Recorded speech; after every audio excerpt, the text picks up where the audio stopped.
পাথারকান্দি ত্রিমটি চা বাগানে শ্রমিকের বসতগৃহে বুনো হাতির উপদ্রব। রাতের অন্ধকারে ঘুমন্ত পরিবারের উপর নেমে আসে আতঙ্ক।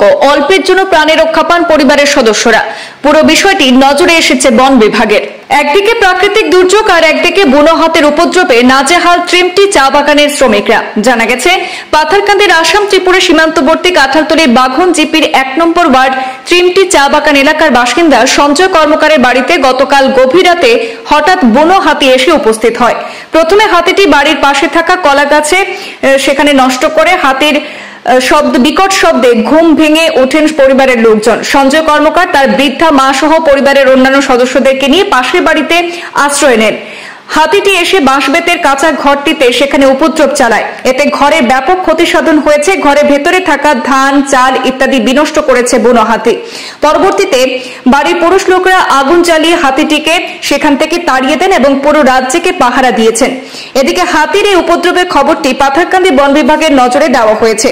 এদিকে স্থানীয় নির্মল মোড়া নামের একজন জানিয়েছেন যে 50 থেকে 60 বছর ধরে তারা এখানে বসবাস করে আসছেন, কিন্তু আজ পর্যন্ত তাদের ভাগ্যে জোটেনি সরকারি আবাস গৃহ। এখনো তারা সেই নড়বড়ে কাঁচা ঘরে দিন যাপন করতে হচ্ছে।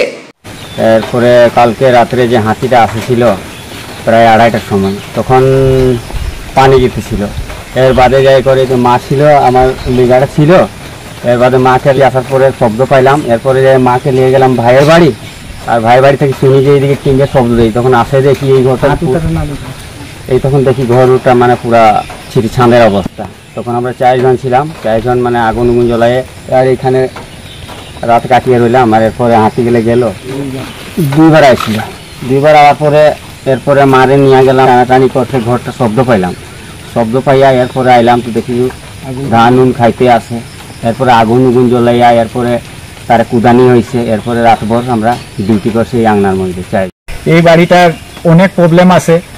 50-60 বছর থেকে এখানে আছে। তারা কোনো সরকারি লেভেলের ঘর, যেমন ধরিলে কংগ্রেস জামানা ছিল তো এই তখনও পাই নাই, এখন বিজেপির আইসে এই তখনও পাই নাই, তারা কিছু পাই নাই। এটা কি আছে আমরা তো বুঝতে চাই জিনিসটা। আর 2 নম্বর কথা হলো যে এখন আবার আমরা এইটা আইয়া পড়ছে হাতির ঝামেলা 3 নম্বরে। এখন কোনটা আমরা দেখতাম? এখন